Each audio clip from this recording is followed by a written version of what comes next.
Assalamualaikum warahmatullahi wabarakatuh. Perkenalkan, nama saya Intan Paramita Laksmi dari Prodi Hukum Ekonomi Syariah NPM 110217081.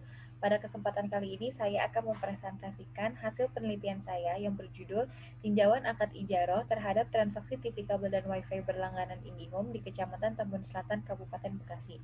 Selanjutnya saya akan memaparkan sedikit tentang latar belakang penelitian saya. TV kabel dan WiFi berlangganan sudah tidak asing lagi pada era saat ini. Salah satunya IndiHome, yang merupakan salah satu produk layanan dari PT Telekomunikasi Indonesia berupa layanan komunikasi dan data. Objek pada transaksi TV kabel dan WiFi di sini adalah berbagai macam tayangan dari pihak Telkom. Transaksi yang dilakukan oleh konsumen dan pelaku usaha ini termasuk kepada perjanjian sewa-menyewa. Perjanjian ini dalam konsep fikih muamalah disebut perjanjian atau akad ijaroh. Berdasarkan aturan hukum Islam, setiap bisnis kedua belah pihak harus saling menunaikan hak dan kewajibannya secara adil dan berlandaskan pada syariat Islam. Terkait produk TV kabel dan WiFi yang dipasarkan oleh PT Telekomunikasi Indonesia, telah memiliki banyak pelanggan di seluruh Indonesia, salah satunya di Kecamatan Tambun Selatan, Kabupaten Bekasi. Dan tidak sedikit juga di Kecamatan Tambun Selatan yang merasakan kekecewaan terhadap IndiHome. Rumusan masalah dari penelitian ini adalah bagaimana praktik sewa TV kabel dan WiFi berlangganan IndiHome di Kecamatan Tambun Selatan, Kabupaten Bekasi ditinjau dari akad ijaroh. Tujuan dari penelitian saya pertama untuk mengetahui praktik sewa TV kabel dan WiFi berlangganan IndiHome di Kecamatan Tambun Selatan, Kabupaten Bekasi. Yang kedua, untuk mengetahui praktik sewa TV kabel dan WiFi berlangganan IndiHome di Kecamatan Tambun Selatan, Kabupaten Bekasi ditinjau dari akad ijaroh. Pada penelitian ini, saya meneliti dari dimensi fikih muamalah, khususnya akad ijaroh. Aspek yang akan ditinjau dari transaksi sewa-menyewa IndiHome adalah rukun dan syarat dari akad ijaroh. Metode penelitian ini menggunakan metode kualitatif. Penelitian yang digunakan yaitu penelitian kualitatif deskriptif. Pendekatan penelitian yang digunakan dalam penelitian ini adalah penelitian studi kasus. Jenis data pada penelitian ini adalah data pustaka dan data lapangan. Yang termasuk data pustaka dalam penelitian ini adalah data annual report Telkom tahun 2020, dan data lapangan dalam penelitian ini adalah hasil wawancara dengan salah satu perwakilan pelanggan IndiHome dan hasil survei melalui kuesioner berbentuk Google Form yang disebarkan kepada pelanggan IndiHome di Kecamatan Tambun Selatan. Dalam penelitian ini, penulis menggunakan data primer dan data sekunder.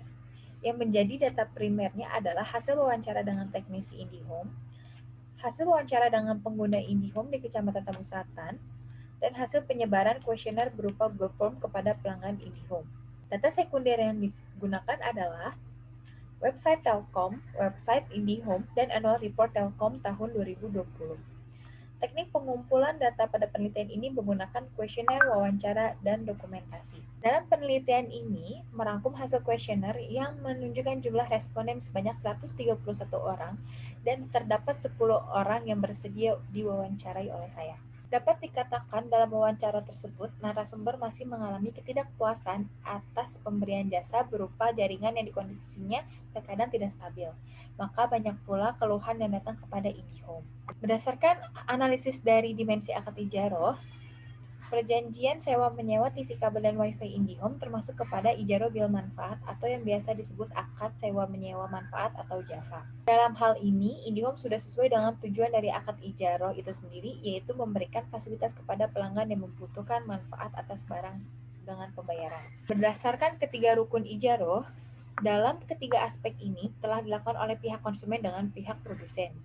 Namun terdapat hal yang tidak sesuai secara rukun ijaroh, yaitu terdapat ketidaksesuaian antara apa yang ditawarkan dengan apa yang diterima konsumen, yaitu tidak sesuainya objek yang dijanjikan antara apa yang ditawarkan oleh IndiHome dengan apa yang diberikan oleh IndiHome.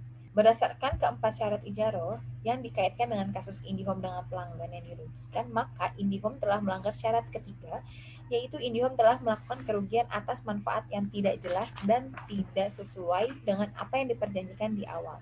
Selanjutnya, berdasarkan syarat keempat, benda yang disewakan oleh IndiHome kepada pelanggan terdapat kecacatan yang menyebabkan terhalangnya pemanfaatan atas benda yang disewakan itu terkait dengan kecepatan internet yang tidak sesuai dengan yang ditawarkan di awal. Kesimpulan dari penelitian ini adalah kasus IndiHome tersebut kurang sesuai dengan akad ijaroh dikarenakan ada ketidaksesuaian secara rukun ijaroh, yaitu terdapat ketidaksesuaian antara apa yang ditawarkan dengan apa yang diterima, yaitu tidak sesuainya ijab dan qabul antara apa yang ditawarkan oleh IndiHome dengan yang diberikan oleh IndiHome. Yang kedua, IndiHome juga telah melanggar syarat ketiga dan syarat keempat dari ijaroh karena IndiHome telah melakukan kerugian atas manfaat yang tidak jelas dan tidak sesuai dengan apa yang diperjanjikan di awal. Kemudian berdasarkan syarat keempat, benda yang disewakan oleh IndiHome kepada pelanggan terdapat kecacatan yang menyebabkan terhalangnya pemanfaatan atas benda yang disewakan. Sekian pemaparan dari saya. Jika ada yang kurang, mohon maaf. Terima kasih. Wassalamualaikum warahmatullahi wabarakatuh.